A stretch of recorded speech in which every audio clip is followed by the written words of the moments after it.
Hello, ninth class. We have learned about Debenier's periodic table, then Debenier's triad, then we learn about Newland's periodic table, then we learn about Mendeleev's periodic table. In 1880s and after that, if you see discovery of electron, protons and neutrons started working out, and a new theory about structure of atoms came about.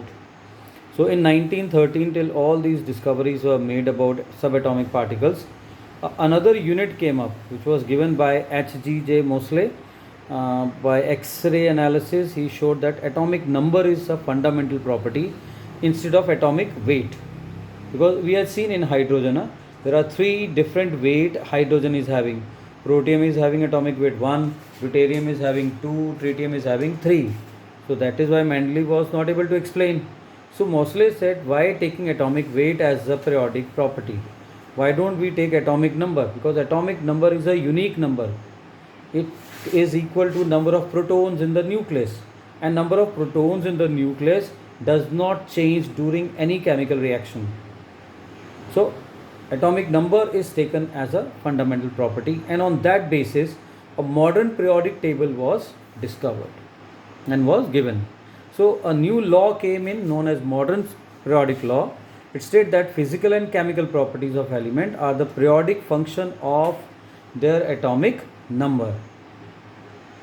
Modern periodic table was prepared by Niels Bohr. It is also known as long form of periodic table.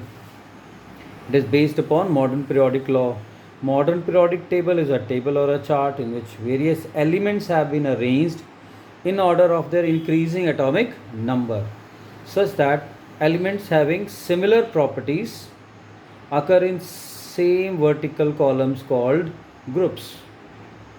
So this is all about modern periodic table. Now description of modern periodic table, if you say, this table is based upon modern periodic law. Elements are arranged in order of increasing atomic number, and when we arrange all the elements in the on the basis of increasing atomic number, similar property elements came in a vertical column known as groups. In this periodic table, there are groups which are known as vertical columns, which are known as groups or known as families. Now, if you see this periodic table, we will find that in this periodic table we are having alkali family, alkaline earth metal family, then we are having boron family, carbon family, nitrogen family, oxygen family, fluorine or halogens, and helium, neon, argon and krypton, we call them as noble gases. So this was there in the periodic table. Elements were put like that way. I'm going back again here. Now the important groups which are there in this periodic table are group number 1, we call them as alkali metals, as they form strong alkalis. They dissolve in water very quickly and very fastly.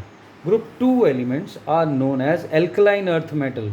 They also form bases and are present in the earth crust. Then we are having group 17 elements, call them halogen families.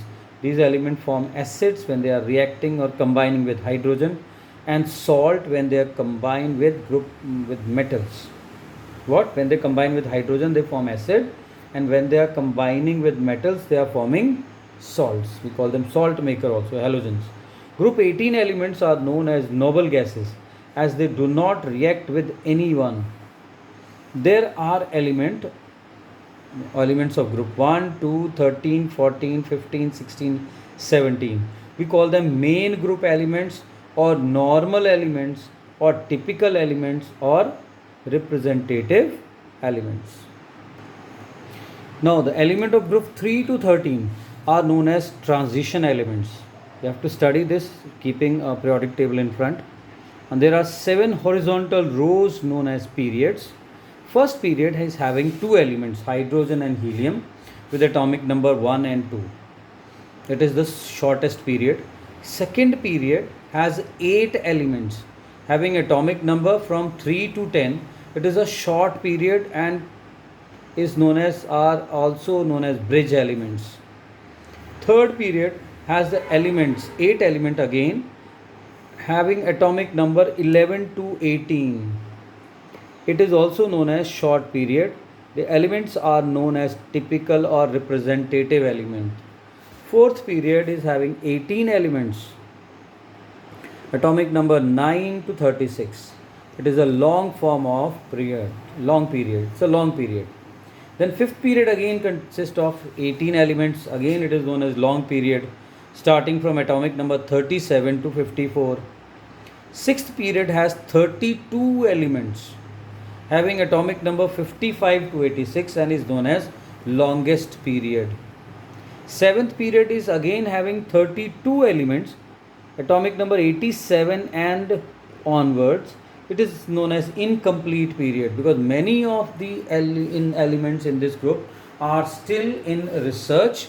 They are not been completely discovered. Now if we see the class element in the periodic table can further be classified on the basis of electronic configuration. If you see in this belongs to around of 11th class topic, element of group 1 and 2, we call them S block elements. Then we are having element with group 13 to 18, we call them P block elements. Element between group 2 to 13 or starting from 3 to 12, if we see, we call them transition D block element or transition elements. And elements which are placed below two rows are there, we call them F block element or inner transition elements.